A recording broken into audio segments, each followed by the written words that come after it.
Hello and welcome to video number 7. This is me learning how to use the AKAI MPC Live 3 and passing on to you all my tips and tricks as I do so. Having had this machine for about a week now, I realised very quickly that a lot of the work is done on this main page here. And so I'm going to do a deep dive into this page today so that you understand it fully. It's very important to understand how this page works. So in this video I aim to take you through the page in depth so that you'll really get to grips with it. Once you have, it will open the way to understanding so much more about this amazing device. I'm going to load in a simple 4-bar 4-track project to demonstrate this. This is just going to have drums, bass, a Rhodes piano and a vocal. Okay, just a few notes about access. So this is the main mode page. If you're on the menu page, you can access this page by pressing the main mode icon here.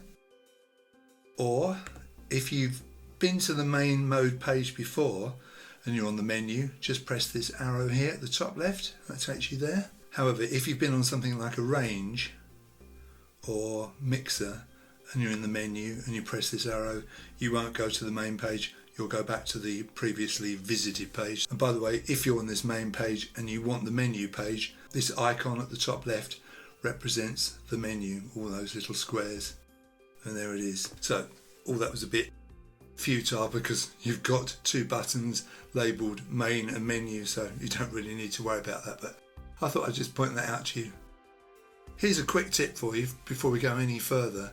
And that is, if you long press the main page like this, it brings up this. Now you have to hold on to it. If I want to go to the Rhodes track, I simply either press this over here, or you can't see it's out of shot, but the pad that represents that. So I'll press this so you can see it, and then when I let go, I'm on the Rhodes track. I'm going to just highlight this and use the data dial to go back to track 1, which is the drum kit. So what does the main page show us? What happens on this page? Well, from top to bottom in order, you get the tracks that you've recorded. So I've got the drum kit, I've got the synth bass, the Rhodes piano, the vocal, that plugin which I haven't used, and then we get into the sub mixes, which I haven't used any yet, and then we get into the returns. There's 4 of those, then the outputs, the stereo outputs, then the USB outputs, the stereo ones of those, all the way down to 23, 24. So this shows all that information, but it only shows one thing at a time. It concentrates on one item at a time. So the first few you see are all the tracks. Okay? So the one thing you need to understand about this page is that there is 2 versions of it. So if I click up here, either on the drum kit name or the outputs, you'll see I go to the other view where I've got these 2 narrow strips. And basically, when I touch anywhere here in these 2 narrow strips, it takes me to the expanded view of those mix channel strips. But we'll start with this view, so I'm going to go to this view here. So to go from one view to the other, click here and then click either here or here.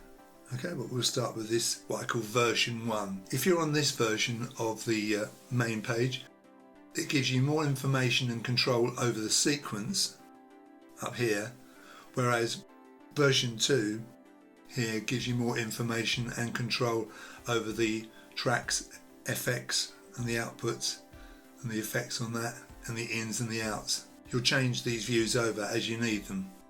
Back to our other view. This version of the main page has got this condensed view of the mixed channel strips. It kind of hides those full mixed channel strips. The left hand column out of these 2 shows the track number and the appropriate icon. Now this is a drum kit, so it's got the drum kit icon and it's saying 1 because it's track number 1, and it's got a green light because this track has got a green light, it's lit in green. The right hand column is the output for this track. Now it's labelled 1, but if I could just go to the other view quickly, you'll see 1 is actually outputs 1 and 2. It's an abbreviation for it. So whenever you see just the single 1, it's really outputs 1 and 2, but in this view it's just a way of seeing that this drum track is routed to outputs 1 and 2. If I press play start, you will see this red line moving across, which is the progress of the sequence. See? And then it starts again there because it's a 4-bar sequence.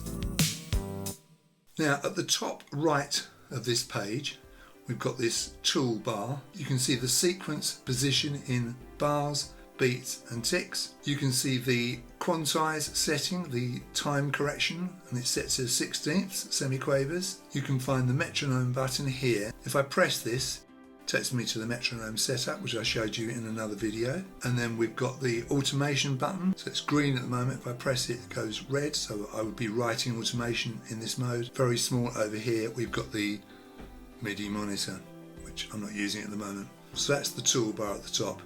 You've got the icon that takes you to the menu page, the name of the project, the sequence position, the quantize, the metronome, the automation and the MIDI monitor. Below this is the sequence section, this section here, this kind of rectangle here.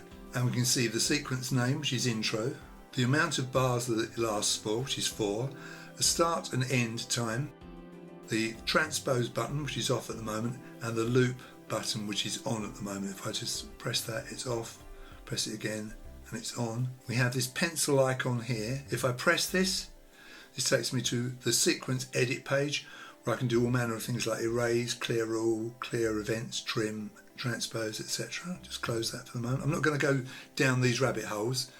And we've got the tempo button here. If I press that and I click the data dial, it takes me into that, which is fine, happy with all that, so come out of that. The little button to the side of it says sequence because this is specific to this sequence, but if I press this seek button, it's now on the global setting, which is actually 128, so you can have different tempos globally and for the actual sequence. Below this we have the kind of track arrangement section, which can provide different views. Now I'm using a drum track at the moment, so you will see out of shot as I press the pads,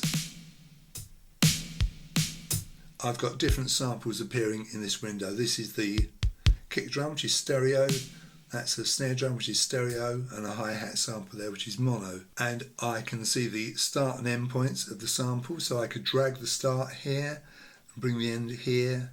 Obviously you wouldn't hear anything because obviously I've gone past the sample, but you can very quickly change the start and end points of the sample. Do it here on this stereo one. See, start and end. Every time you play one of the pads, you'll see a playhead move across the sample, like that, which is obviously very quick. Below the sample, you'll see buttons for monitor, length, velocity, and layer. And they're all fairly obvious. Layer means how many samples you've got on a pad at the moment. There's only one on this. I'm not going to go again down rabbit holes here. They're all fairly obvious, I think. There's a pencil icon here as well. If I click this, it takes me to another page, the track edit page, where I can copy tracks, duplicate them, copy pads, explode track, lots of things. Again, it's another rabbit hole. Down here you can see a button with a plus sign. If I press this, it's duplicating this track, so I've now got 2 versions of this track. So if I just highlight the name, scroll up, see I've got 2 versions of this track now because of what I did on that button. I'm going to press undo out of shot. Now I've only got the one. So like I say, with the name in focus, I can scroll to other tracks like that. You can also do this if you're not on that. Supposing I'm on a different part of the page, like the intro or something, I can always go to different tracks down here with the plus button here or the minus button here. It's another way of getting to different tracks. Now, at the very bottom of this page, there's a button here for saying new tracks. If I click that, you get the option of choosing one of these 6 items for a new track. I won't do that for the moment. We've got the sequencer record arm on and off. And obviously if it's red, it's armed. If it's black, it's not armed. We have mute and solo buttons here, and these are the same as the mute and solo in the other view that I'll show you later. So if I play the sequence and press solo, you'll hear just that drum key, see? And we'll just unsolo it, mute it.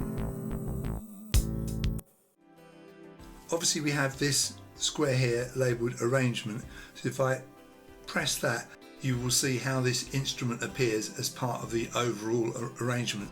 So this shows how this drum track appears in the arrangement. So if I go to the arrangement, you'll see it's up there, the top row there, labelled Les MPC E Kit 1. So that top row there is the same as what you see here. So it's just been taken out so you can see it clearly. There's a play button here, and you'll see a progress dial there. But you can't stop it from that. You'll press it on the stop button on the actual instrument. It always starts from the beginning if you press it here. See? With this view, you see buttons for punch in recording, punch in, punch out recording, and you'll see a pencil icon here. So I press that, takes me to arrangement edit where I can play things at half speed. So if I go to half speed and press play, see how the drum pattern has halved. It's really clever, isn't it? You can do that on the fly, of course. So I go double speed and pattern on. Brilliant.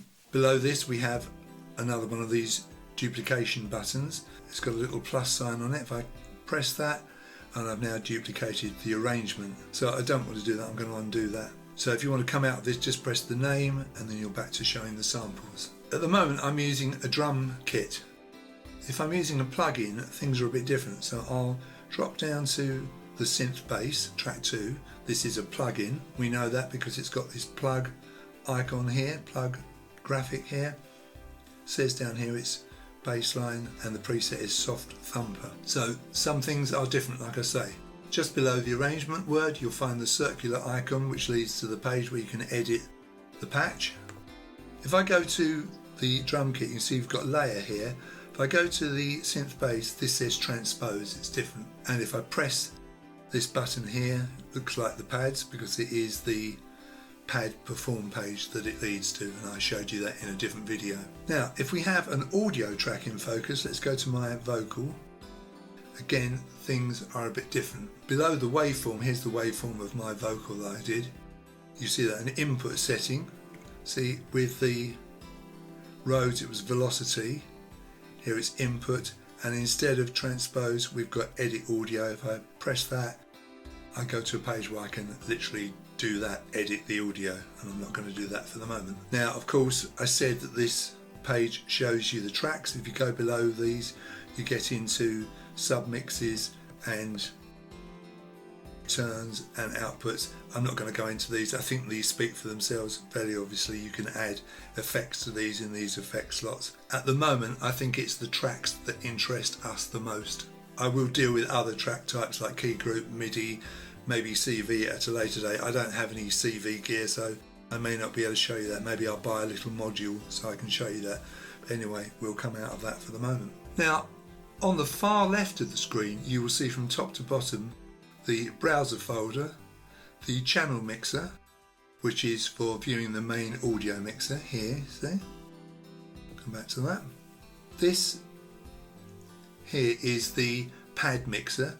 This mixes the various volumes of the pads, which aren't in shot for the moment, and it shows 8 on screen, 8 banks of 16.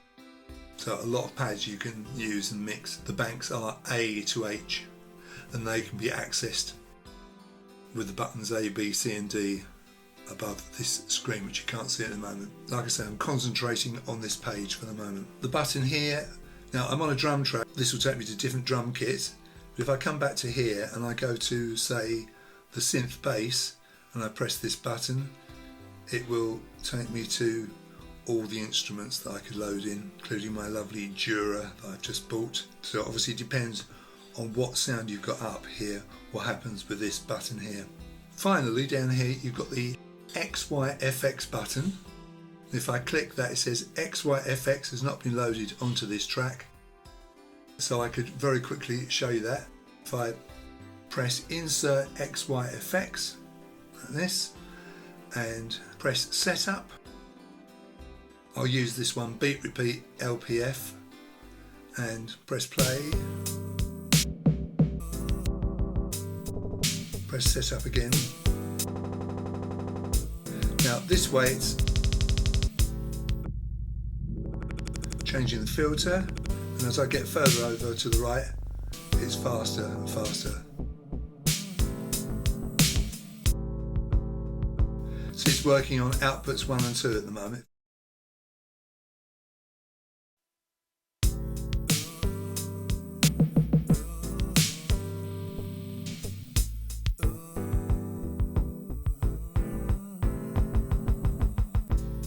So toppier, thinner as it goes up, and faster as it goes to the right.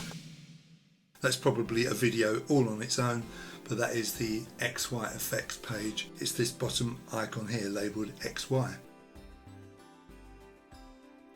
So that was version 1 of the main page. So if I press here in this area, I'm into version 2, the expanded mix channel strips. Now underneath the name of the track and underneath the name of the outputs, you'll see another progress bar. So if I press this, you'll see the progress bars here and the normal red one at the top.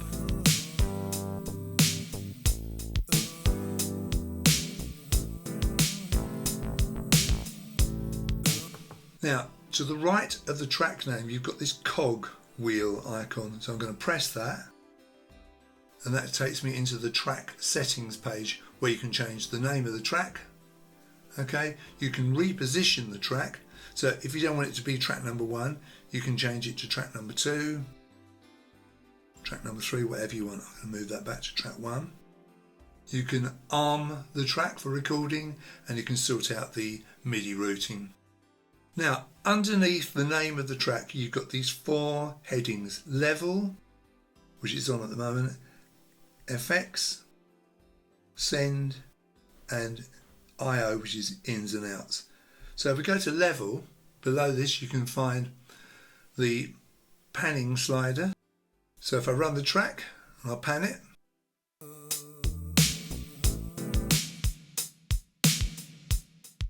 to the right, to the left. Just going to unsolo the track for the moment. So I can mute it, solo it. I can put it into record arm mode, take it out of that. That's the automation button there, and at the moment it's writing. I'm going to take it out of that. At the bottom here we've got these 2 little buttons marked A and B, and these at the moment aren't in the manual as far as I could find it, but what they are for is for use with the crossfader. Obviously in all views here, level, effects, send, in and out, you've got this volume control here, which you can drag up and down. Obviously if it's in focus with the red rectangle, you can change the volume with the data dial, but that's always in view. With the other view, you can see the volume, you can see the level of the drum track and the output, but you can't change it. You can't change the volume. You've got to go to either the mixer or the other view, and then you've got this, and you can drag this up and down or change it here. So that's the LVL, that's the level column. Let's go to the effects column. So here you've got a button for viewing effects racks. So if I click this, you could go to various effects racks. I could use, I don't know, drums and percussion, drive boost, and now that's put all those effects into those slots. I'll undo that. That's a way you can put an entire rack of effects there. And this button here is for the insert effects. So if I press down here and choose something like air delay, close, you'll see that's gone in that first slot there. So that's another way of doing it. But obviously the button on the left is for a whole rack of effects. If I press the send button, this is for sending the track out to the various send effects, which are global to the whole machine. Send 1, send 2, send 3, send 4. I haven't got any send effects set up at the moment, so there's no point me showing you that. If I go to the I/O, the ins and outs, you can see the monitor, the MIDI in, the send to, and the all-important audio out, which is set to the basic main outputs 1 and 2. So if I highlight this outputs 1 and 2 and scroll, you'll see the outputs changing here. Obviously at the moment I'm sending it to the normal outputs 1 and 2. If I go back here, I could send it to a submix. You can route the track to any of these outputs and they will change up here, but we'll just bring this back to outputs 1 and 2, and the abbreviation for that is 1. See? So here you've got all the different outputs that can be changed, and these have their own level effects, send and in and out, but underneath send and in and out there's no settings. You can mute the output.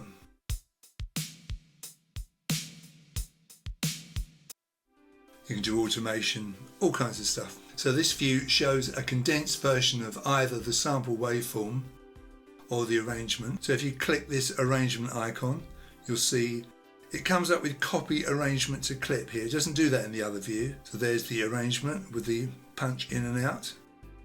And you've got the arrangement edit window there. Come back to the name to see the sample. It's a condensed version of the sample. This second version of the main page, by the way, doesn't have the tempo button at the top here. There's no transpose, there's no loop. And it also doesn't have the sequence edit button. So there are the two views, and there's a lot of information in there, isn't there? There's a lot of stuff to take on board. So I'm just loading in the main demo song that I went through the other day, and I'll show you the main page on this. So main page, there we are. So if I just click on the name of the track, you'll see you've got all these different names, all these different tracks. If I go to the expanded view, what is interesting is look at the outputs. Now the drum track is on the main outputs, but the vocals have their own bus, and I haven't dealt with this yet. Melodics have their own bus. This strings track is being set to the melodics bus. This synth plug is being set to the bass bus. Now this track bass is being set to the bass bus. Vocal ambient is sent to the vocals bus. So whoever put this song together has really made use of the different outputs. So if I press play start, you'll see the various progress bars, one here and one here and one here. This is the expanded mixer view, and that's the condensed view where we see more of the sequence information. Yeah, it's very interesting, isn't it? So there we are. It was pretty deep, wasn't it? I hope you learned something today. If you did, please like this video and consider subscribing to my channel. If you would like to give me some encouragement for all the work I do on YouTube, please kindly make a small donation either here on YouTube or preferably on my website, which is www.daddylonglegs.com. Thank you very much for watching, and you'll hear from me very soon, I'm sure.